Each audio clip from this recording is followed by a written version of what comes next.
ya. Bismillahirrahmanirrahim. Qala musannif rahimallahu taala wa nafa'na bihi wa bi ulumi fid dharain amin.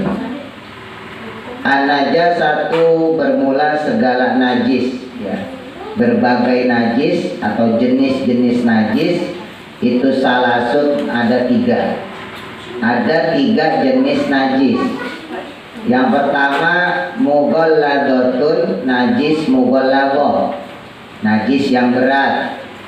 Wa mukhaffafatun, dan yang kedua najis mukhaffafah, najis yang ringan artinya. Wa mutawasitatun, dan yang ketiga najis mutawasitoh, diambil dari kata wasit ya, wasit berarti penengah ya, berarti najis pertengahan. Nah, apa saja najis mughalladah itu? Al-mughalladatu bermula najis mughalladah itu najasatul kalbi, yaitu najisnya anjing, wal khinziri, dan juga babi, wa far'i ahadihima, dan anak-anak daripada salah satu keduanya.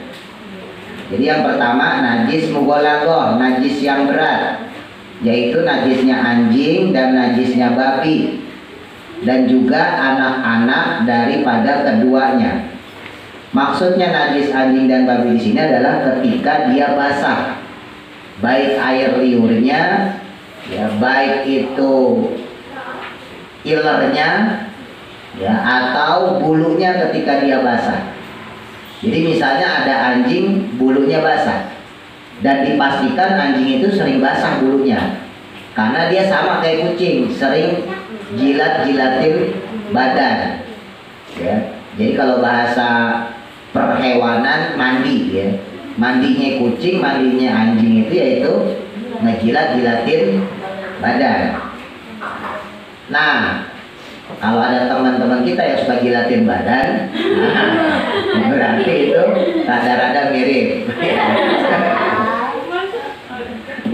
Nah, jadi kalau seandainya bulu anjing tersebut basah, kitanya kering, misalnya yang perempuan pas pakai baju atau pakai rok, pakai gamis, kering, atau laki-laki pakai celana, pakai sarung, kering, kok bersenggolan dengan bulu anjing yang tadi? Karena dia bulunya basah, maka sarung kita, celana kita, rok, ya, gamis, pakaian kita terhukumi najis mughalladah, walaupun kitanya kering. Atau sebaliknya, kitanya basah nih pakaian kita, tapi anjingnya kering. Nah, terus bersenggolan kita dengan bulunya. Nah, maka sama, pakaian yang kita pakai itu juga terhukumi terkena najis mughalladah ya. Jadi bukan cuma air liurnya doang. Kalau air liur udah jelas ya, anjingnya, air liurnya, air ilernya, segala macam, ingusnya itu najis mughalladah. Jadi segala yang basah pada anjing maupun babi.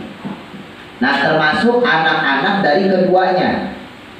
Seandainya ada anjing betina, anjing cewek kawin sama kambing, kambingnya jantan, kambingnya laki, seandainya. Nah, terus anjing betina ini melahirkan kuda, itu kan? Seandainya, namanya juga seandainya. Nah, walaupun bentuknya kuda, tapi karena dilahirkan oleh anjing betina, maka hukum daripada kuda tersebut juga menjadi najis mughalladah. Paham? Nah, jadi bukan bentuk kudanya, bukan. Nah, si kuda ini lahir dari siapa? Iya, karena dia terlahir dari anjing atau babi misalnya katakan, maka dia tetap terhukumi najis mughalladah. Ya begitu pula dengan babi. Ada babi betina kawin sama kebo jantan, lahirnya ayam kampung.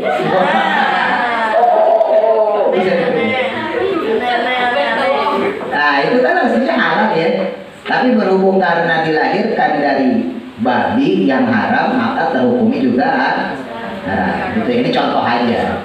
Ya siapa tahu di masa yang akan datang kan, 100 tahun gitu, 100 tahun apa kemudian ada rekayasa genetik. Orang sekarang aja ada loh sapi mini loh. Sapi mini. Iya, sapi mini. Di Australia itu udah ada sapi mini, sapi tapi ukurannya kambing. Sapi Itu mah anak sapi, ini mah sapi beneran. Sapi mini namanya. Jadi sapi, iya sapi kecil. Lo zaman dulu coba kalian tanya sama orang tua deh. Zaman dulu ya, ayam itu ukurannya 6 bulan paling cepat dipotong. 6 bulan. 6 bulan baru dipotong. Kalau ayam jago setahun. Nah sekarang yang kalian suka makan tuh ayam negeri, itu umurnya kagak ada 6 bulan, 2 bulan, bahkan ada yang sebulan. Udah gede tuh ayam negeri. Yang suka kalian lihat tuh, atau yang suka kalian makan. Tanya Mas Danilo. Nggak tahu ya? Itu ukuran ayam sebulan. Yang kalian makan itu paling banter 2 bulan ukurannya. Yang ayam gede itu. Padahal zaman dulu itu ayam itu 6 bulan baru dipotong, 4 bulan baru dipotong. Sekarang 1 bulan, 2 bulan udah bisa dipotong. Ya rekayasa genetik. Zaman dulu padi itu dipanen itu setahun 2 kali. Bahkan ada yang panen cuma setahun sekali. Tanya aja orang tua kalian. Ya karena udah kemajuan zaman, ya kan? Kemudian akhirnya sekarang 3 bulan padi udah bisa dipanen. 4 bulan padi udah bisa dipanen. Nggak usah nungguin sampai setengah tahun. Apalagi nungguin sampai setahun, nggak usah. Karena udah ada rekayasa genetiknya. Disuntik vitamin juga, dipupuk ini itu. Gitu. Jadi sekarang itu makin cepat. Zaman dulu Pak Ustadz, itu anak kelas 6 baru mulai tinggi. SMP udah mulai tinggi.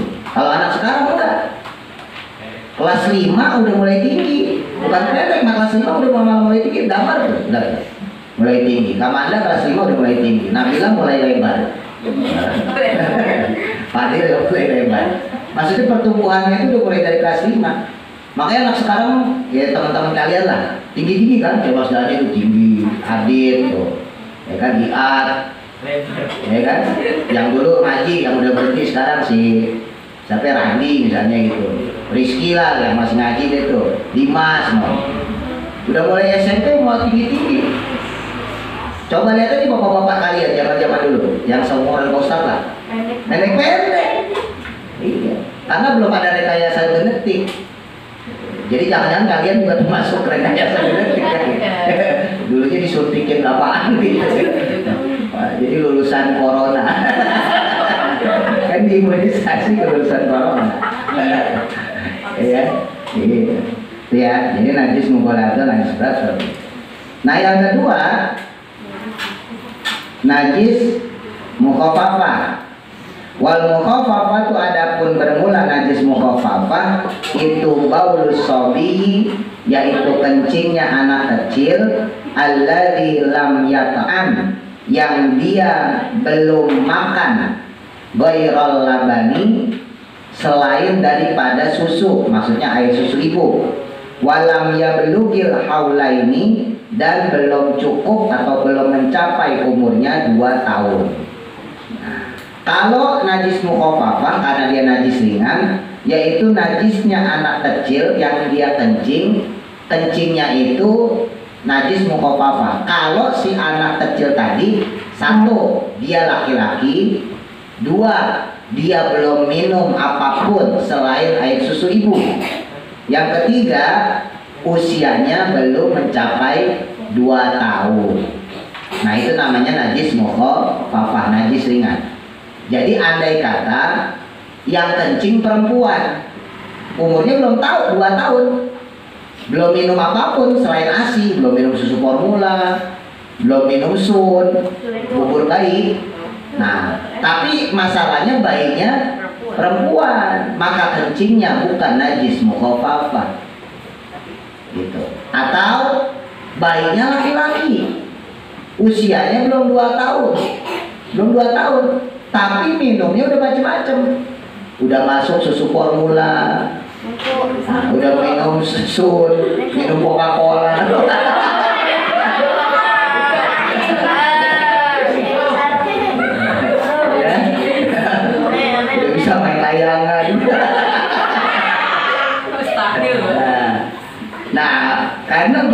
tersebut sudah minum selain ASI, ya, maka walaupun dia pipis, kencingnya itu tidak tergolong najis mukhafafah.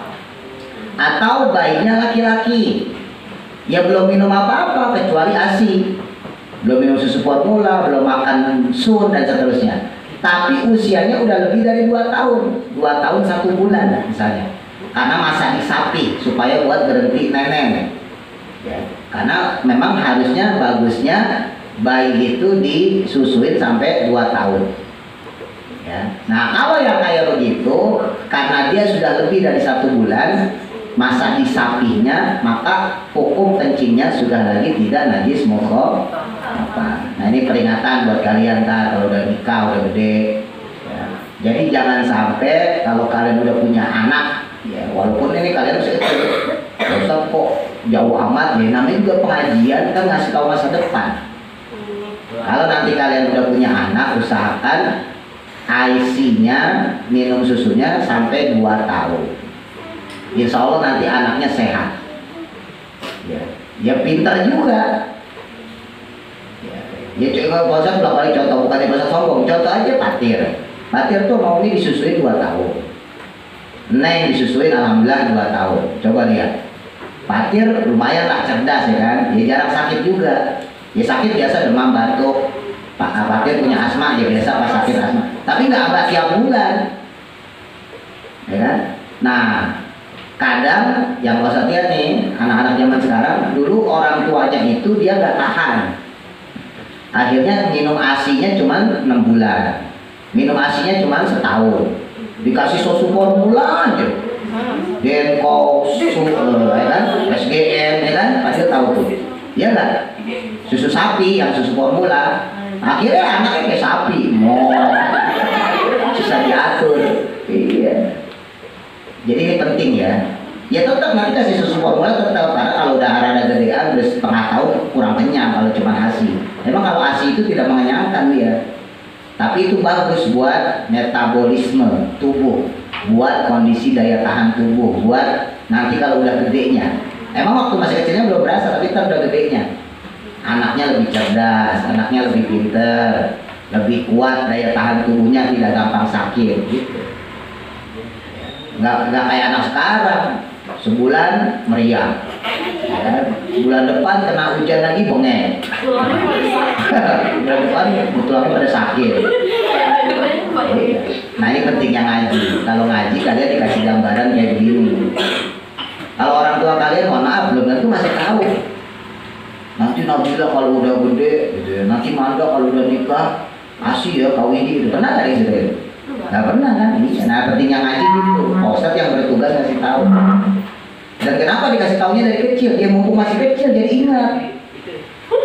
Kenapa jalan? Iya. Nanti dipraktekinnya kalau udah gede. Lah pelajaran itu kan dipelajari itu dari masih kecil, ya enggak? Dipergunakan untuk besar nanti, untuk dewasa nanti. Ini kalian misalnya dulu, sekarang belajar di sekolahan, belajar matematika, itu kan belajar anatomi tubuh, belajar apalah segala macam. Emang kepake sekarang? Kepake nggak? Nggak kepake, kepakenya nanti. Kalau kalian udah lulus kuliah, ya udah kerja, udah nikah, udah punya anak baru tuh. Oh ternyata baru kepake ilmu saya sekarang. Gitu. Baru nyesel kenapa dulu belajarnya males. Kenapa dulu belajar suka bolos. Baru berasa tuh. Nah kalau ilmu umum itu mungkin baru kepakainya nanti. Tapi kalau ilmu agama itu dari kalian masih kecil pun sudah dipakai. Kalian kalau usah ajarin sholat nih, udah mulai dipakai belum? Udah mulai, walaupun bolong-bolong, ya kan? Walaupun males, walaupun harus diteriakin. Gitu. Ya itu bagian daripada ilmu. Ya. Titik. Wal mutawasitotu, dan adapun najis mutawasito itu sairun najasati, yaitu selain dari najis mughaladzah dan mukhafafah. Berarti yang selain disebutin tadi najis mughaladzah apa? Najisnya anjing dan babi dan keturunannya. Nah, kalau najis mukhafafah, najis bayi laki-laki yang kencing, Yang mana bayi laki-laki tersebut belum minum selain ASI dan usianya belum mencapai 2 tahun. Nah, selain 2 najis tersebut berarti najis mutawasito. Contohnya apa? Darah. Disebutin ya tadi darah. Darah manusia, darah cicak, darah tikus, atau nanah. Kita korengan, bisulan, ya kan? Nah, dipecahin, meletus, bisul hijau, dor.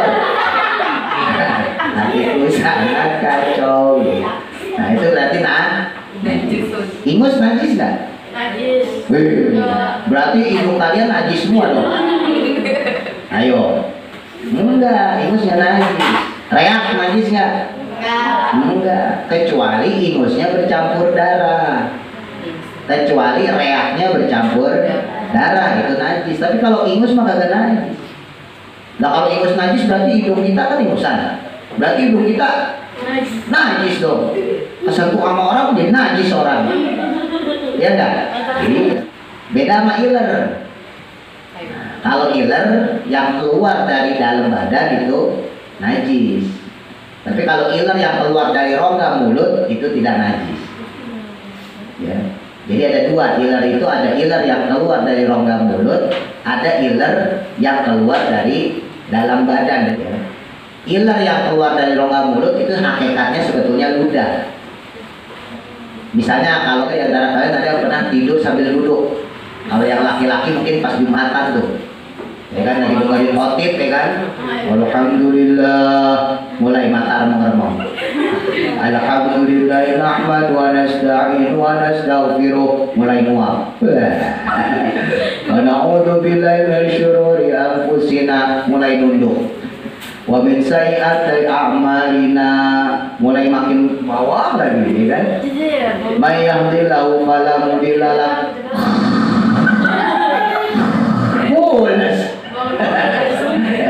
Bangun tidur, Allahu Akbar, Allahu Akbar, asyhadu an la ilaha illallah. Qomat. Itu kan ya namanya tidurnya pulas ya. Ilernya ngecek. Nah, itu biasanya kalau iler kayak gitu tuh iler dari rongga mulut, itu nggak najis. Tapi kalau kalian tidurnya sambil ngangkat kaki tuh kayak damar gitu, batal wudunya.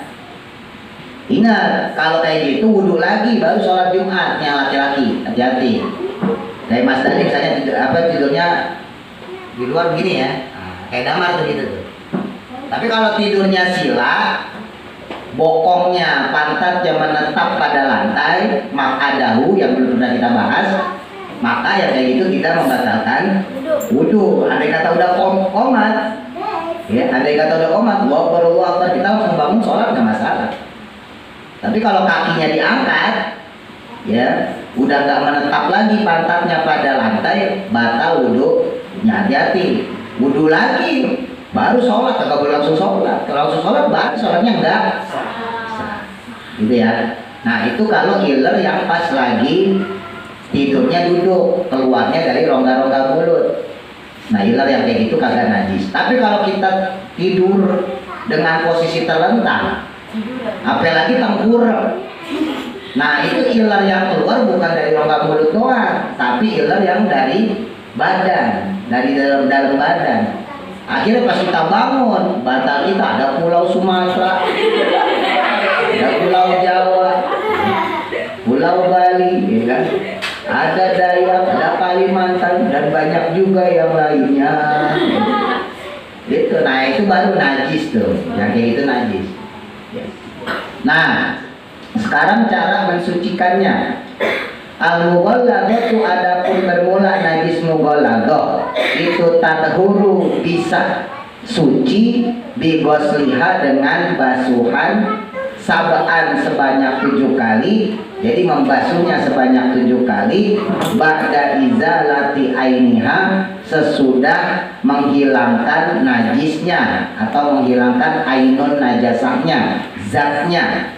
Ihdahuna yang mana salah satu daripada 7 basuhan tadi biturabin dengan tanah berdebu.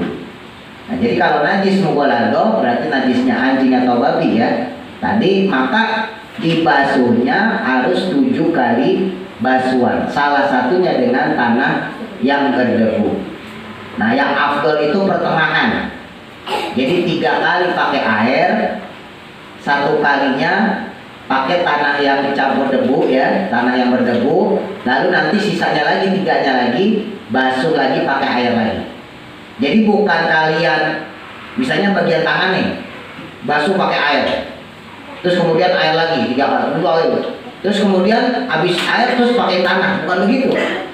Yang dicampur itu airnya. Jadi airnya itu kita campurkan pakai tanah yang berdebu. Jadi misalnya kita ambil gayung nih, ya pakai airnya suci mensucikan, ingat ya. Kita pakai air suci mensucikan pakai gayung. Basuhan pertama air doang, basuhan kedua air doang, basuhan ketiga air doang. Nah, basuhan keempat gayung tersebut yang berisi air kita campur pakai tanah yang berdebu. Pakai pasir boleh nggak? Boleh. Bahkan sebagian ulama mengatakan kalau airnya berlumpur, misalnya diambilnya dari sungai, kan udah ada air tuh yang di lumpur gitu ya. Nah itu maka nggak perlu lagi dicampur pakai tanahnya lagi, karena sudah airnya udah bercampur dengan lumpur. Nah setelah basuhan yang keempat tadi yang udah dicampur tanah, maka nanti sisa 3 basuhan lagi kan. Nah baru pakai air lagi, pakai air lagi, pakai air lagi. Jadi 7 kali basuhan begitu. Tapi 7 kali basuhan ini syaratnya harus sudah pertama kali menghilangkan dulu bentuk najisnya, ainun najasahnya disebutnya. Jadi misalnya pakaian kita yang terkena air kencingnya, misalnya air kencingnya anjing atau air kencingnya babi, ya maka harus dihilangkan dulu. Caranya gimana? Pakai sabun. Kagak boleh langsung dibasuh 7 kali pakai air, salah satunya dengan tanah, kagak boleh. Kenapa? Karena najisnya belum hilangkan. Tapi kalau misalnya sholat terus tunggu tuh bisa kan pasti masih ada ya. Terus kita tuh duduk kayak gini itu batal ya? Nah, tadi Nabila nanya, misalnya ada orang habis sholat maghrib tidur sambil Nggak tidur kok, Ustaz. Duduk biasa gitu. Oh, duduk biasa sambil Misalnya sambil main HP apa gimana? Iya. Selama belum batal wudhunya, maka kalau andai kata mau sholat isya tanpa wudhu lagi nggak ada masalah, kan belum batal. Cuman kalau untuk sholat ada kesunahan mengulang wudhu. Jadi wudhunya diulang. Ya, sunnah untuk mengulang wudhu walaupun wudhunya belum batal. Jadi sunnah, nggak wajib ya. Jadi andai kata kita sholat maghrib, terus kemudian kita sholat isya dengan wudhu sholat maghrib, selama wudhunya belum batal, ya nggak masalah. Sekarang main HP batal nggak wudhu? Ada. Minum? Enggak. Makan? Enggak. Kalau anak kecil masih ngangguk makan minum batal, ya kan? Mungkin kalian juga dulu gitu, batal makan gitu kan? Nah sekarang udah tahu ilmunya, itu pentingnya ngaji juga. Makan minum nggak batal wudhunya. Ya main HP nggak batal, kecuali main HP-nya sambil kentut, berat, nah itu baru batal. Ya. Nah kalau nggak batal wudhunya maka boleh dilanjutkan dengan sholat isya. Tapi ada tapinya, lebih bagus lagi, lebih utama lagi, lebih afdol lagi berwudhu kembali, mengulang wudhu. Kenapa? Kalau orang wudhu, ingat, setiap tetesan dari anggota badannya yang terkena air, airnya itu menjadi malaikat mendoakan dia. Nah, tapi nggak apa-apa ya. Tapi kalau misalnya dalam keadaan tidak terdesak, ya lebih baik kita wudhu lagi aja, karena afdolnya gitu. Kecuali dalam keadaan terdesak, misalnya lagi dalam perjalanan. Nabila pulang kampung nih, ya kan? Berhenti misalnya di Tangerang, sholat maghrib. Nah, terus nyampe Kerawang isya. Nah, kan ribet kan, mau wudhu antri, nah itu nggak apa-apa. Kan wudhunya juga belum batal. Tapi kalau masih ada kesempatan yang kita lebih memungkinkan untuk berwudu, maka lebih utama, lebih baik adalah mengulang wudhu. Tapi kalau duduknya gini nggak batal kan? Tidur apa enggak? Enggak. Kalau nggak tidur mah mau duduknya bolak balik juga tetap sah, maksudnya gitu, agak batal wudhunya. Yang membatalkan itu kan yang tidur. Kalau tidur batal wudhunya, kecuali tidur yang pantatnya menetap pada lantai, gitu. Bukan masalah duduknya, bukan. Selama dia nggak tidur mah mau duduknya ngejengkang nggak apa-apa, ada masalah. Ya, yang masalah tadi adalah masalah tidur, karena salah satu yang menyebabkan batalnya wudhu adalah hilangnya kesadaran, termasuk tidur. Wal mukhaffafatu, dan bermula najis mukhaffafah. Tadi udah disebutin nama hadits. Itu tathuru, bisa suci, biroshil ma'i, dengan cara menyipratkan air alaiha, atas najis tersebut, ma'al ghalabati, secara rata, ya, wa izalati ainiha, dan sudah hilang zatnya, maksudnya najisnya udah hilang. Apa itu najis mukhaffafah tadi? Najis kencingnya baik laki-laki yang belum makan apapun kecuali ASI, yang belum berusia 2 tahun. Nah, nih lagi-lagi ilmu. Seandainya kelak nanti, ya kan, Nabila udah punya anak, ya, udah punya anak.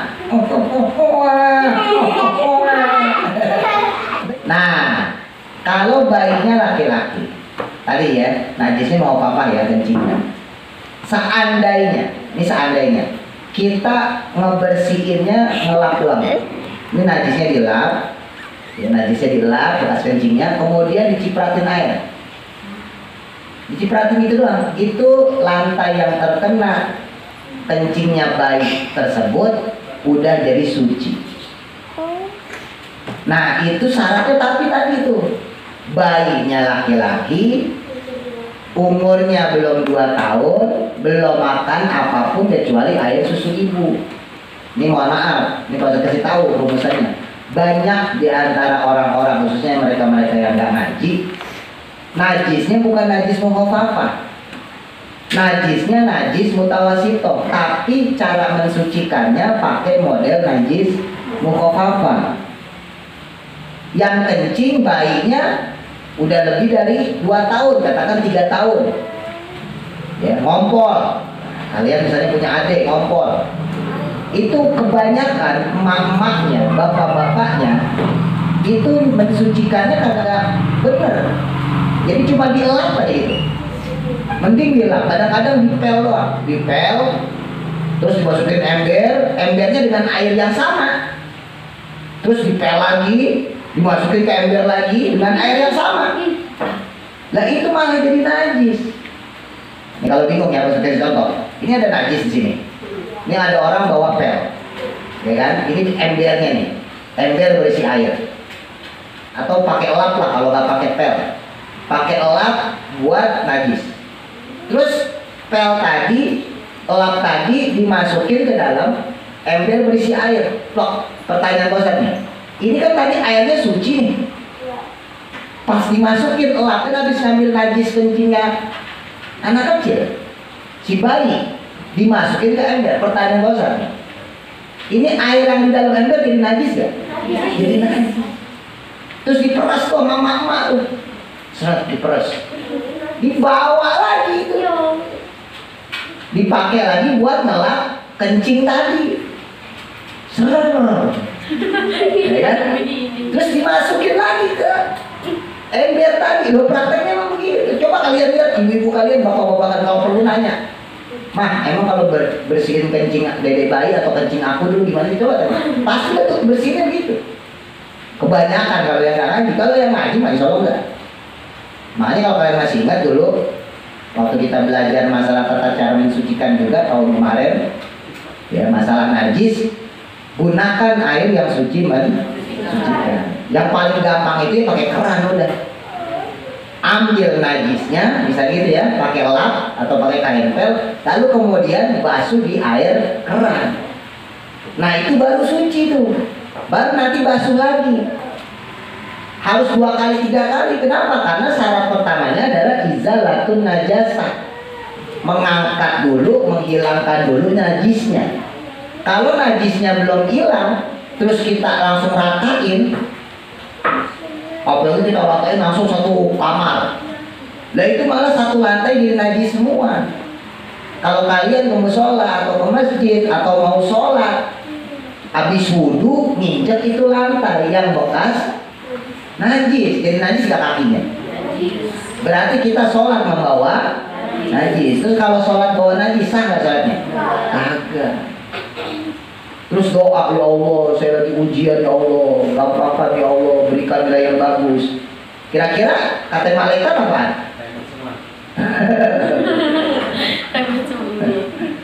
Malaikat dia bener Mas Ari. Udah remet aja semuanya. Orang bawanya najis. Ya enggak? Nah ini lagi-lagi pelajaran. Nanti kalau kalian dewasa, ya udah nikah apalagi gitu, nah, jangan dipraktekin model kayak gitu. Ya, karena kalau najis kayak gitu yang cuma dielap doang terus dipercikan air, itu buat najis mukhafafah. Ya, buat najis yang ringan. Bayi anak kecil yang dia kencing, dia si bayi itu laki-laki, bayinya belum minum apapun kecuali ASI, yang usianya juga belum 2 tahun, itu buat yang begitu. Tapi kalau najisnya bayi yang udah lebih dari 2 tahun atau bayinya perempuan, apalagi umurnya 4 tahun, nah maka najis yang seperti itu nggak bisa disucikan model kayak najis mukhafafah. Nah terus caranya gimana? Wal mutawasitotu, dan bermula najis mutawasito itu tanqosimu terbagi, najis mutawasito terbagi ila kismaini pada 2 bagian. Nah untuk najis mutawasito sendiri ada 2 macam. Yang pertama ainiyatun, najis ainiyah, wa hukmiyatun, dan yang kedua najis hukmiyah. Apa tuh najis ainiyah? Al ainiyatu, adapun bermula najis ainiyah itu alatilaha, yang ada najis padanya, yang najis itu masih ada apa launun, warnanya, warihun, dan baunya, watokmun, dan rasanya. Nah, jadi rasanya atau baunya atau bentuknya gitu ya, gampangnya warnanya masih ada. Nah itu namanya najis ainiyah. Fala Buddha, maka tidak boleh min izalati launiha, daripada menghilangkan warnanya saja, warihiha, atau baunya saja, watomiha, atau rasanya saja. Jadi nggak boleh, harus diangkat semuanya baru kemudian disucikan. Jadi misalnya nih, ada anak usia 4 tahun, karena dia nggak pakai pampers, dia duduk di lantai terus pipis. Nah, pertanyaan bosan, seandainya dielap doang, karena baru 1 kali, maka itu najis udah hilang semua belum? Rasanya, baunya, warnanya, atau bentuknya? Belum. Yang baru hilang itu wujudnya, bentuknya. Baunya masih pesing nggak? Masih. Rasanya kira-kira gimana? Ya, yang baru pernah rasain. Ya otomatis pasti masih berasa kan? Nah maka najis tersebut belum suci. Makanya tadi saya contohin, nggak boleh lap atau pel yang dipakai buat bersih najis dipakai lagi buat mensucikan, nggak bisa, karena itu pelnya aja udah najis, udah kecampur sama perkara najis gitu. Nah sedangkan wal hukmiyatu, dan bermula najis hukmiyah allati la launa, yang dia itu tidak ada warnanya atau bentuknya, wala riha, dan tidak ada juga baunya, wala tokma, dan juga sudah tidak ada rasanya, jadi tinggal sisanya doang. Maka yang demikian itu kafa, memadai atau cukup, apa jarul ma'i, menjalankan air, alaiha, atasnya. Tuh. Kalau udah najisnya keangkat semua, ya, udah nggak ada bau pesingnya, udah nggak ada rasanya, nah maka ya kayak gitu baru dipel. Dipel pakai air yang suci mensucikan, karena najisnya sudah najis hukmiyah. Nah, jadi bedain, ada najis ainiyah yang dia masih ada warnanya atau bentuknya atau rasanya atau baunya. Ada najis yang sudah diangkat nih, udah diangkat maka kita udah dibersihin. Nah maka yang kayak begitu kita boleh mensucikannya dengan model ain pel. Itu tetap tadi ya, harus pakai air yang mengalir yang gampang lah. Karena air pel tadi menggunakan air suci mensucikan maka boleh.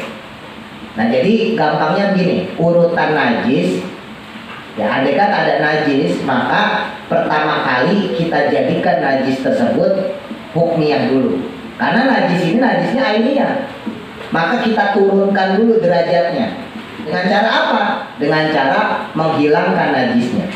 Hilangkan najisnya, baunya, rasanya, warnanya, bentuknya dan sebagainya.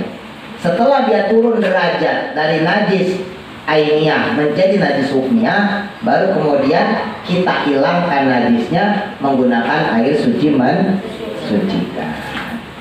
Aqalul haidi wallahu a'lam.